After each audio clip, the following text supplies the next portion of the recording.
Hey everybody, Gormos here with another War Thunder video. Well, it has been a while, but as I've explained in the last video, I don't have that much time for War Thunder or videos at the moment. Now, another thing I mentioned last video was that I am planning on flying the Focke-Wulf 490 a bit more to broaden my horizon a bit and improve with a way of flying that I was not too comfortable with so far. And I did get the chance to fly the Focke-Wulf 490 in a few events since then, and I figured I give you my opinion on the plane so far. Nothing in depth yet, I only flew for a few matches, but a few initial thoughts on the plane. And also talk a little bit about two things that I think need some improvement in simulator battles at the moment, that being the mid-range visibility of planes and the effects of rifle caliber guns. Now, the Focke-Wulf 490. In the last 2 weeks I got the chance to fly the Focke-Wulf 490 A8 as well as the new A4 in a few events. Of those two, the A8 is definitely a lot harder to do well in than the A4, at least in the events that I flew. With the A8 of course being the heaviest of the Antons, without too much improvement to the engine power other than some changes to the MW50. So while it got better armament and armor than an A5 for example, it also has a worse power to weight ratio, which has of course an impact on its rate of climb as well as its level acceleration.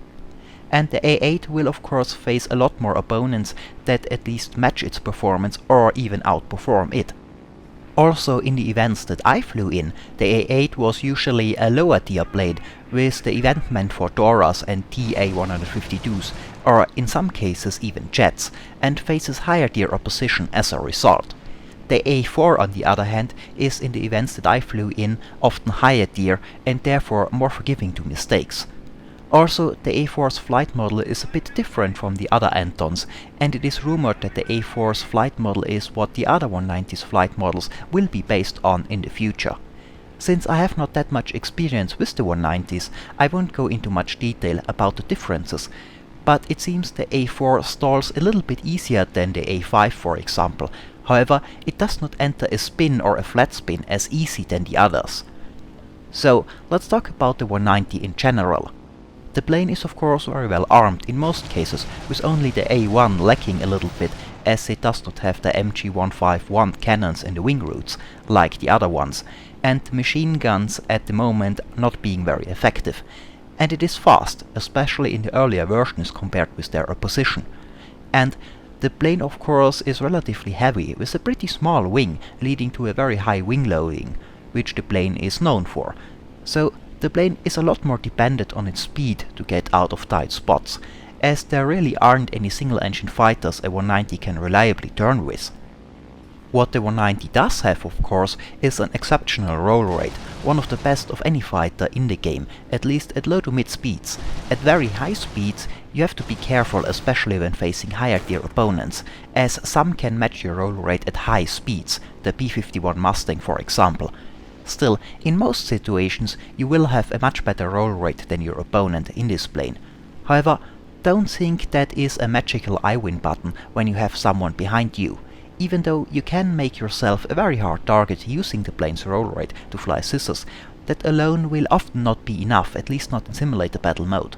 Sure, if you are lucky, you can make an opponent overshoot, if he is too focused on trying to shoot you and makes a mistake, and you can get a kill that way. But you have to keep in mind you are flying a plane with a very high wing loading, which means most opponents you will face are capable of flying slower than you, and in my experience so far, especially in the higher tiers, not that many people will just overshoot you just because you do rolling scissors in front of them. There are quite a few ways to stay behind you, depending on the plane, from simply cutting the engine to doing a barrel roll when you're threatened to overshoot, which is what I would usually do in such a situation. So, with this in mind, if you got an enemy on your 6 and you don't have the energy to go on the offensive, you should always try to use the plane's speed first to either break contact or drag the opponent towards your team or airfield AA, and only when it is clear that this is not working and your opponent is gaining on you and getting in fire range, you go for the scissors to evade fire and maybe make the opponent overshoot.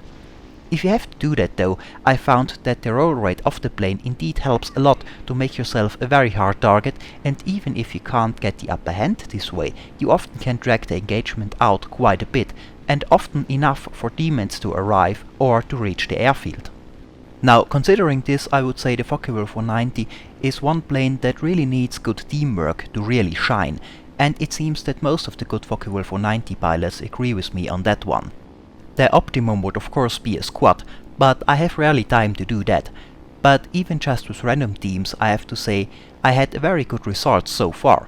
So sticking with your team, or at least close to it, is quite important in my opinion in this plane, especially when you start to face planes you can't just outrun anymore, and as long as you do, you will usually do pretty well.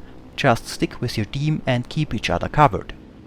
Now, another well-known trait of the Focke-Wulf 190 is its great visibility.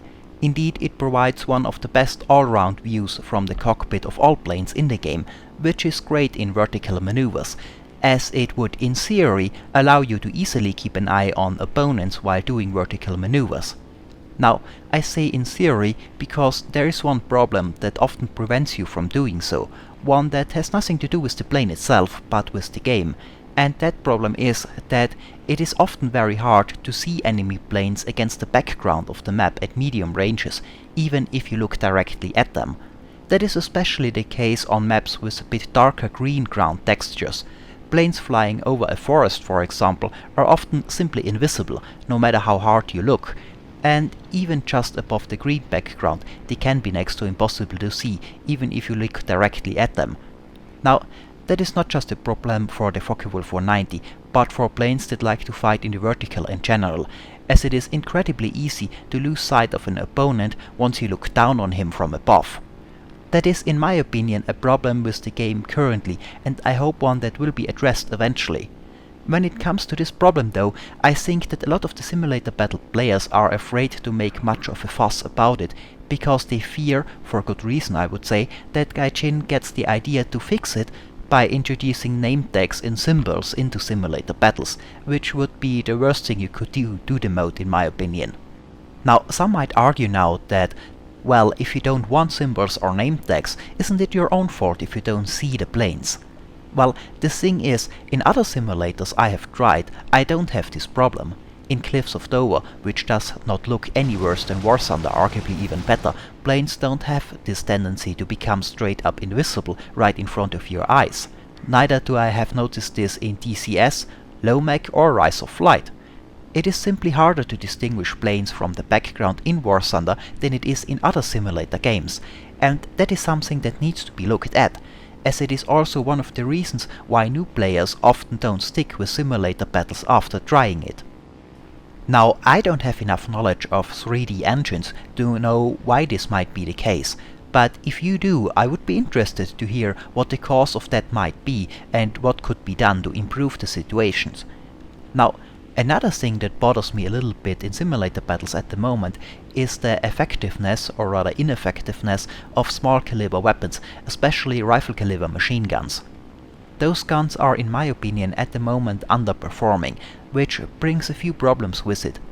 Now, I have done a few tests with Bismarck, and you can see the results on his channel, and I will link this video in the description in case you have not seen it. But the results were that unless you get a very lucky crit, like the pilot snipe or a damaged tail control, rifle caliber machine guns had often hardly any effect on the target whatsoever. Now, of course, we are talking about machine gun rounds in the 7.7 to 7.9mm range, and they should be less effective than cannon rounds, but currently the difference is just too big in my opinion. In the tests I did with Bismarck, when I was firing on a non-maneuvering target, it often took us over 4 minutes to shoot down a single-engine fighter with two 7.7mm machine guns. Now, firing for over 4 minutes is only possible because you can turn on in-flight rearm in custom battles, otherwise you would run out long before that. In an actual simulator battle, those tests would look like that. Fire your entire ammo supply into a plane, it still flies. Go back to base and rearm, come back with a new full ammo load, fire it all in the plane again, it still flies, repeat a few more times. I especially remember the test versus a Corsair, which was shot close to 5 minutes, set on fire once for good measure, and till the end did not just keep flying, but also showed shockingly little impact on its performance and maneuverability. It eventually crashed because it ran out of fuel. And that is, first of all, just unrealistic. Yes, those size of guns were not effective anymore against more modern planes, but not effective meant that a dozen or sometimes a few dozen hits were not enough to sufficiently damage a fighter to bring it down, not that they could soak up hundreds of hits without effect. After all, even if you don't hit anything critical, and if so many bullets so often fail to hit anything important enough to at least reduce the maneuverability or handling of a plane, that is a problem with the damage model in itself. But even if you don't, this many hits would have an impact on the structural integrity of the plane. All metal construction or not, after all, the aluminium alloy used in those fighters is about as hard as soft steel. With this hardness, even a normal full metal jacket can penetrate a wing spar or a rib, and an AB round probably multiple in a row. Now, one such hole won't make much difference, maybe even a dozen won't, but we are talking about hundreds of extra holes here, and that will reduce the structural integrity of the construction. That makes the gap between lower tier planes and higher tier planes with cannons bigger than it should be in my opinion, and makes the game in the lower tiers more random than it needs to be. You can still get lucky crits, as you will see soon, but often it needs hundreds of hits, and that often isn't even enough to make much of a difference, and that can be very frustrating. That is especially true for new players that have no other choice but to fly those planes. Not just in simulator battle, but in realistic battle as well. Imagine a new player in say a Ki-27 or a Heinkel 112V gets on the tail of an enemy, gets a long good burst into him, hard enough to do for a new player, and nothing happens. Again and again. He just can't get a kill despite shooting planes forever and hitting. Chances are he will get frustrated and leave. After all, with some of those planes it takes longer to shoot stuff down than it does in World of Warplanes. Now, another problem that I have encountered a few times now is that in some cases when people realize you have only machine guns left, they simply ignore you while shooting at someone else. That is also something I find quite frustrating. I see an enemy plane on the 6 of a teammate, I get behind him to help my teammate out, shoot the enemy plane, and he just ignores me and continues to shoot my teammate while I shoot him. I have a clip of a little fight in a Bf-109E3 which I want to show you that also shows something like this. This fight took place during the Operation Uranus event, and I approach a little furball with multiple enemy and friendly planes below me. When I reach the fight, I go for Yak 1, which as far as I can tell is the highest enemy in this fight at the moment, and I go after him. He dives down, apparently to go after a 109G that is passing below at low altitude, but before reaching him, he pulls up again. I assume he was threatening to overspeed. I don't think he has noticed me approaching from behind yet, and I get a good opportunity for a shot. I miss my first burst though, but the Yak does not keep its evasive action up, and I can get a second longer burst in right after, and that takes the Yak's wing off. And now I can just zoom away using the speed I had built up earlier. And while doing so, I try to find the low-level furball again I saw earlier. As I do a wing over and look down, I can spot another plane close to the Yak I just shot down, and since I see nothing else, I dive after him, checking my SIGs a bit to make sure nothing comes in behind me while I do so. The plane I was chasing seems to be a Yak 1 and is going right for the furball I saw earlier, and he's not the only one. Another 109G is also flying towards this fight and goes in at high speed, and then pulls up to attack from above. The Yak 1 I am following saw him and climbs after the 109.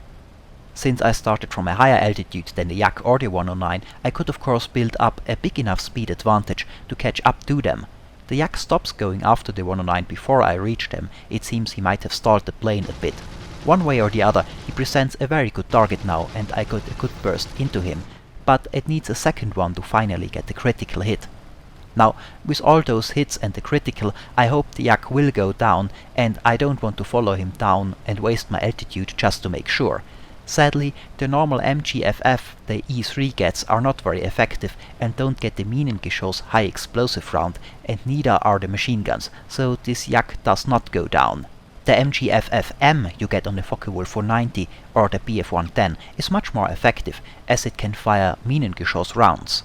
Anyway, since I had to fire a lot of cannon rounds into that last yak, I'm now almost out. I have 3 rounds of cannon left, and then I'm down to the 2 cowling machine guns. Now, I have of course seen more planes in that little low-level fight earlier, so I circle above the area and try to find them again. And after a few turns, I can see another plane below. Luckily, this is a snow map. On the green summer map, this plane would have most likely been invisible in this situation. I dive after him, and I hope this yak will also not notice me until it is too late, but he does, and he goes up in a loop. Now, I don't want to waste my energy advantage trying to turn right after him, so I just point the nose up and zoom climb away while looking what the yak is doing. He pulls through the loop and comes back down on its original heading, so I do the same and I can dive on him again. Again, this would be difficult on some of the maps with darker green textures, as it would be hard to keep track of the yak once you look down on it. I close in on him again, and the yak starts to turn again. I try to get a deflection shot with the machine guns as he does so, but I don't get hits, and then I pull up again to come around in a high yo-yo turn to get back on him. Now, the yak is behind a BF109 now, and there's also another smoking yak. That's the one I shot up earlier. As I come down, I don't get enough lead to fire, so I have to go up into another yo-yo. Now, normally I would use my energy advantage here and keep doing this to fight the yak, but because he's right behind a friendly BF109, I want to put some more pressure on him to get him off the 109 in time, so I decide to go right after him. I'm a bit worried about the smoking yak, but it seems he is too slow to catch up to us. Now I fire a few bursts after him and I get a few hits, and I expect him to use its better turning circle to evade and be off the 109. But instead he ignores me and keeps attacking the G. I get some more hits, but still no reaction, and we are getting a bit slow now, and the 109E is a bit unstable at this speed. Even putting the flaps down don't help much in the E in my experience in a situation like this, so it gets harder to get the sights on him at this range. So I decide to go in a bit of a barrel roll to gain some distance and make aiming easier again. The 109G is luckily still flying, but I can only imagine he's getting a bit frustrated with my inability to get this yak off him as well now.